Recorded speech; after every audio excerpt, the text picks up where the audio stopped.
एक तरफ आग की लपटें, दूसरी तरफ दंगाई। उसकी सांसें घुटती जा रही थी। वह बाहर निकलना चाहती थी। उसी समय दंगाइयों में से एक व्यक्ति उसके ऊपर झपटा और उसे घसीटता हुआ बाहर निकाल लिया। पता नहीं उस वक्त उसमें कहाँ से इतनी प्रचंड शक्ति आई और वह अपना हाथ झटके से छुड़ाते हुए दौड़ पड़ी। नमस्कार दोस्तों, आपका बहुत बहुत स्वागत है मेरे YouTube चैनल पर। आज सुनेंगे बहुत ही इंटरेस्टिंग कहानी आपको ज़रूर पसंद आएगी। इसके लिए आप वीडियो में अंत तक बने रहिएगा और वीडियो को लाइक, शेयर और कमेंट भी ज़रूर कीजिएगा। चलिए कहानी शुरू करते हैं। आंटी, इनसे मिलिए, ये दादी जी हैं, हमारे पड़ोस में रहती हैं। झुकी थी तरन्नुम, पाँव स्पर्श किया। सदा सुहागन रहो बेटी, आज करवा चौथ है, सुहाग तेरा बना रहे। दादी जी, इनके यहाँ करवा चौथ नहीं होता है। एक पल में तरन्नुम का पूरा शरीर कांप उठा। कमरे के फर्श, दीवार मानो सभी कुछ थरथरा रहे थे। वह अपना आपा खो बैठी। बगल में रखी कुर्सी पर वह किसी तरह बैठ गई। 20 साल बाद। चश्मा पर्स में था, इसलिए चेहरा ठीक से देख नहीं पाई थी। पर आवाज़, यह तो वही आवाज़ थी। उस आवाज़ पर बुढ़ापे की खोल जरूर चढ़ चुकी थी, किंतु एक क्षण भी नहीं लगा उसे पहचानने में। रश्मि ने घबराकर तरन्नुम का हाथ पकड़ लिया। क्या बात है आंटी, आपकी तबीयत ठीक नहीं लग रही? चलिए चलकर कमरे में लेट जाइए, शायद सफ़र के कारण आपको थकान हुई होगी। तरन्नुम ने आंखें खोली। उसके कंठ सूख गए थे। किसी तरह उसने अपने आप को संभाला और कांपते आवाज़ में पूछा, वह कहाँ है? कौन जिसके मैंने पाँव छुए? दादी जी, वह तो चली गई, पड़ोस में ही रहती हैं। वह देखिए, सामने वाला घर है। खिड़की से उसने दिखाया। उसकी धड़कन बढ़ती जा रही थी। कौन है वो लोग? रश्मि ने उसे विस्मय से देखा। कुछ सालों से यहाँ रह रहे हैं ये लोग। पहले लखनऊ में रहते थे। मोहल्ले में लोगों ने बताया कि किसी हादसे में दादी जी के पति, 2 बेटे और बहू मारे गए। सिर्फ बड़ा बेटा और दादी जी ही बच पाए। बड़े बेटे की नई नई शादी हुई थी। बहुत दिनों तक तो विक्षिप्त हालत में रहे वो लोग, लेकिन किंतु दादी जी की दृढ़ता और मजबूती ने स्वयं और बेटे दोनों को संभाल लिया। बड़े बेटे ने मानसिक संतुलन खो दिया था, इसलिए दादी जी शहर दर शहर भटकती रहीं उनके इलाज के लिए। दूसरों के घर में काम करके उन्होंने जिंदगी चलाई। धीरे धीरे वो ठीक हुए। वो कहते हैं ना, जीवन तो जीवन है, किसी तरह निकल ही जाता है। ठीक होने पर वे खुद कमाने लगे और माँ का काम छुड़वा दिया। कितने ही जख्म हो, जिंदगी उन्हें रौंद ही देती है और आगे बढ़ जाती है। यह कहकर रश्मि चुप हो गई। बहुत मुश्किल से उसने पूछा, और बड़े बेटे का नाम? उनका नाम मयंक है। लोगों ने बहुत कहा, किंतु उन्होंने विवाह नहीं किया। माँ बेटे अकेले ही रहते हैं। तरन्नुम ने आंखें बंद कर लीं, मानो वह गहरी नींद में सोना चाहती थी, पर वह सो कहाँ पाई। अतीत के असंख्य पन्नों की फड़फड़ाहट की आवाज़ लगातार उसके कानों से टकरा रही थी। सुबह से सुनैना व्यस्त थी। करवा चौथ की तैयारी चल रही थी। सर धंसकर जब उसने सास के पांव छुए तो सास ने ढेर सारा आशीर्वाद दिया। जुग जुग जियो बिटिया, सदा सुहागन रहो। सुनैना और उसकी सास दोनों ने उपवास रखा था। लाल साड़ी में सजी धजी सुनैना को देख सास ने कई बार बलैयां ली थीं कि नजर न लगे। पूजा की तैयारी चल रही थी। मयंक यह कहकर ऑफिस चला गया था कि चांद निकलने से पहले वह घर आ जाएगा। अचानक जीवन का वह विभत्स रूप, भीषण शोर शराबा, हथियार, बंदूक, खून, आग, पूरा घर आग की लपटों में समा गया था। आग की लपटों में उसे कुछ भी दिखाई नहीं दे रहा था। उसकी सांसें घुट रही थीं। फिर भी उसने अपने आप को संभाला और वह घर में सभी को ढूंढने के लिए दौड़ी, किंतु प्रचंड लपटों ने उसे घेर लिया। वह चीखती रही क्योंकि पूरा परिवार घर के भीतर था। अर्धबेहोशी की हालत में वह बाहरी दरवाजे की तरफ आई। दंगाइयों ने जैसे ही उसे देखा, गिद्ध की तरह झपट पड़े। उसने घर के भीतर फिर जाना चाहा था, किंतु आग की लपटों ने उसे जाने से रोक दिया। एक तरफ आग की लपटें, दूसरी तरफ दंगाई। उसकी सांस घुटती जा रही थी। वह बाहर निकलना चाहती थी। उसी समय दंगाइयों में से एक व्यक्ति उसके ऊपर झपटा और उसे घसीटता हुआ बाहर निकाल लिया। पता नहीं उस वक्त उसमें कहाँ से इतनी प्रचंड शक्ति आई और वह अपना हाथ झटके से छुड़ाते हुए दौड़ पड़ी। वे सभी उसके पीछे पीछे दौड़ पड़े। वह भागती रही, चीखती रही। अंत में सामने देखा, उसे पल भर भी नहीं लगा और वह गोमती में कूद पड़ी। आँख खुली तो उसकी दुनिया ही बदल चुकी थी। बाद में पता चला था हफ्तों वह अर्ध चेतना में थी। जब चेतना में आई तो विक्षिप्तावस्था में चली गई। चीखती चिल्लाती रही। लंबे समय तक इलाज कराया था शकील अहमद ने। सही सही वह अपने बारे में कुछ बता नहीं पाती थी। जब उसे अपना नाम याद आया तब तक उसका नाम तरन्नुम हो चुका था। जब वह सामान्य हुई तो शकील अहमद ने उससे पूछकर उसके परिवार को बाहर ढूंढने की कोशिश की, परंतु पता चला कि पूरा घर जल चुका था। परिवार का एक भी सदस्य बचा नहीं था। मैं इनके बारे में बहुत पता करना चाहा था। पुलिस की मदद ली, परंतु यही पता चला कि मयंक जिस ऑफिस में काम करता था उस ऑफिस को भी जला दिया गया था। एक स्टाफ भी नहीं बचा था। पूरे शहर में दंगा फैला था। शकील अहमद की पत्नी और बेटी की मृत्यु भी इसी घटना के दौरान हुई थी। उन्हें ढूंढने के क्रम में ही सुनैना उन्हें मिली थी। गोमती से हजारों लाशों की छानबीन हुई थी। सुनैना की चंद सांसें अटकी पड़ी थी। उसे सरकारी विभाग के द्वारा अस्पताल लाया गया था। उसी अस्पताल में शकील अहमद भी अपनी जली हुई बेटी और पत्नी का इलाज करा रहे थे।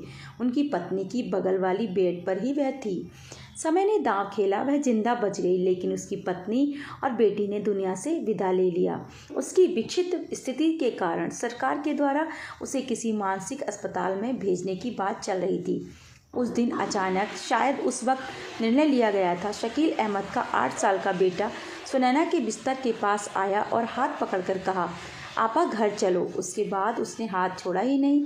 कई दिनों तक रोता रहा। विवश हो शकील अहमद सरकारी औपचारिकताएं पूरा कर उसे घर ले आए। कई बार उसने आत्महत्या करने की कोशिश की, पर शकील अहमद ने उसे बचा लिया।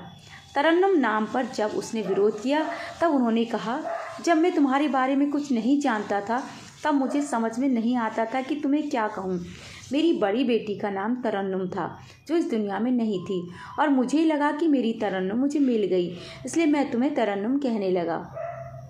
इकबाल की मासूमियत ने उसे जीवन का आधार दिया। समय गुजरा, शकील अहमद नहीं रहे और सुनैना ने इकबाल की पूरी जिम्मेदारी उठा ली। 20 साल गुजर गए। इकबाल 28 साल का हो चुका था। सुनैना की जिम्मेदारी तब पूरी हुई जब इकबाल को अच्छी कंपनी में नौकरी मिली। उसी कंपनी में कार्यरत जिस लड़की को इकबाल ने पसंद किया, उससे सुनैना ने उसका विवाह करा दिया। एक दिन जब इकबाल ने अपना फरमान सुनाया तो वह इतनी विचलित हो गई कि उसके हाथ पांव ठंडे पड़ने लगे और उसने इनकार करते हुए कहा, इकबाल, तुम सना को लेकर चले जाओ, मैं नहीं जा पाऊंगी, मेरी तबीयत ठीक नहीं है। किंतु इकबाल नहीं माना। तरन्नुम ने जब दिल्ली के स्टेशन पर पांव रखा तो अतीत ने उस पर प्रहार करना शुरू कर दिया। आज बरसों बाद लाहौर से उसने बाहर कदम रखा था। शकील अहमद लखनऊ छोड़कर लाहौर के अपने पुश्तैनी घर में जब आए तब से वह वहीं थी। भीतर एक अजीब सी बेचैनी थी, उदासी, वेदना, घबराहट। जाने इस तरह के कितने तंतुओं ने उसे घेर रखा था, जिसे उसने वर्षों पहले हृदय के किसी कोने में दबा दिया था। इकबाल को कंपनी के काम से दिल्ली आना था। सना की बचपन की दोस्त रश्मि दिल्ली में ही रहती थी। इकबाल का जब काम खत्म हो गया तो उसने अपनी दोस्त से मिलने की जिद की। वे तीनों जब वहां पहुंचे तो रश्मि की खुशी का ठिकाना नहीं रहा। उसने उन लोगों को 2-3 दिनों के लिए रोक लिया। भरा पूरा परिवार था। तरन्नुम की उसकी सास से बहुत जल्दी दोस्ती हो गई। 3 दिन कैसे बीत गए पता ही नहीं चला। आज लाहौर लौटने का दिन था। आप लोग एक दिन और रुक जाते तो पड़ोस में दादी जी के यहाँ हम लोग चलते। करवा चौथ की पूजा के कारण हम लोग कहीं जा ही नहीं पाए। तरन्नुम के मस्तिष्क के सारे तार एक साथ झंकृत हुए थे, मानो पूरे शरीर ने जवाब दे दिया था। उसके पाँव को जैसे किसी अदृश्य ताकत ने जकड़ लिया था। वह ठीक से खड़ी नहीं हो पा रही थी। इकबाल चिंतित था। अचानक आपको क्या हो गया? आई थी तो आप अच्छी भली थी। बाहर गाड़ी लगी थी। सभी से विदा ले इकबाल तरन्नुम को सहारा देते हुए बाहर लाया। सामान गाड़ी में रखा जा चुका था। सना बैठ गई, किंतु तरन्नुम के पांव उठ ही नहीं रहे थे। और अचानक पड़ोस वाले घर में उसने उस छाया को देखा। बदहवास सी तरन्नुम दौड़ पड़ी। सभी भौचक्के रह गए। इकबाल दौड़ा। आपा। तब तक तरन्नुम उस घर के अहाते के गेट को खोलकर बरामदे में पहुंच चुकी थी। कुर्सी पर बैठा पुरुष अचानक खड़ा हो गया। उसके मुख से चीखें निकली, मयंक, मैं तुम्हारी सुनैना। और पल भर में वह उस पुरुष को झकझोरती हुई मूर्छित हो गिर पड़ी। 2 दिन हो चुके थे। अस्पताल में सुनैना और मयंक को अभी तक होश नहीं आया था। सुनैना को देख मयंक भी होश खो बैठा था। पूरा परिवार मौन था। जिसको जो जानना था जान चुका था, जो समझना था समझ चुका था। अतीत की सारी परतें उघड़ चुकी थीं। बस इंतजार था दोनों के होश में आने का। आज वह कमज़ोर और वृद्ध काया जो इतने सालों से मजबूती से जिंदगी से लड़ती आई थी, बहू को देख सुन पड़ चुकी थी। वक्त मूक और स्तब्ध था। एक एक लम्हा सभी के लिए इतना भारी था कि उसका बोझ उठाना मुश्किल होता जा रहा था। समय के दांव से नियति भी स्तब्ध थी। तरन्नुम होश में आ चुकी थी। एक तरफ वर्तमान और दूसरी तरफ अतीत, दोनों के पलड़ों को तौलती भविष्य को आंक रही थी। तरन्नुम प्रेम मोह दुविधा के डोर से बंधी मानसिक संघर्षों से जूझ रही थी। वह एक दूसरे की परिस्थितियों को सभी समझ बूझ रहे थे, किंतु आखिरी निर्णय किसी ने नहीं लिया। वर्षों के टूटे तार आपस में जोड़ने का प्रयास तो कर रहे थे, किंतु नए तारों के झंझावत से शिथिल पड़ गए थे। एक तरफ वर्षों का खोया पति, दूसरी तरफ जिसे पुत्र की तरह पाला था उसका मोह, दोनों जंजीरों ने उसे जकड़ रखा था। किंतु अंततः नया तार प्रबल हुआ। इकबाल तरन्नुम के करीब आया और बोला, आपा, बचपन से मैंने आपको अम्मी की तरह समझा। अब्बा नहीं रहे, फिर भी आपने मुझे दोनों का प्यार दिया। आपने मुझे परिवार दिया, जिंदगी दी। आज मैं भी बेटा कह लें या छोटा भाई, अपना फर्ज निभाना चाहता हूँ। आपको भी मैं परिवार देना चाहता हूँ, जिंदगी देना चाहता हूँ। आप कहीं भी रहें, आपका स्थान कोई नहीं ले सकता। आप तो मेरे रूह में बसती हैं। फिर तो दूरियों का सवाल ही नहीं हुआ। सभी आंखों में नमी लिए मौन थे। उस मौन को तोड़ा सना ने। अरे हाँ, अब एक परिवार की जगह 2 परिवार हो गए हम लोगों के। अब तो लाहौर और दिल्ली दोनों की ठंडी हवा का हम आनंद उठाएंगे।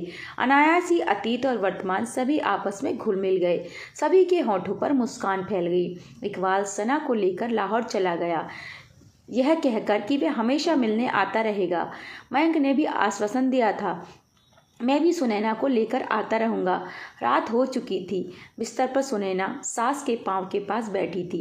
उनके पाँव को स्पर्श करते हुए कहा, आपके आशीर्वाद में कितनी शक्ति है। उस दिन भी सुबह मैं आशीर्वाद दिया था, सदा सुहागन रहो।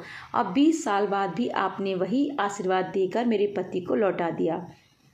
सास ने सूनी आंखों से दीवार की तरफ देखते हुए कहा, उस दिन छोटे बेटे ने मुझे बचाने के लिए रसोई घर के पिछले दरवाजे से बाहर की ओर धक्का दे दिया था। मैं गिर पड़ी थी, होश खो बैठी थी, इस कारण उठ नहीं पाई। उसके बाद वह अन्य सभी को बचाने के लिए दौड़ पड़ा था।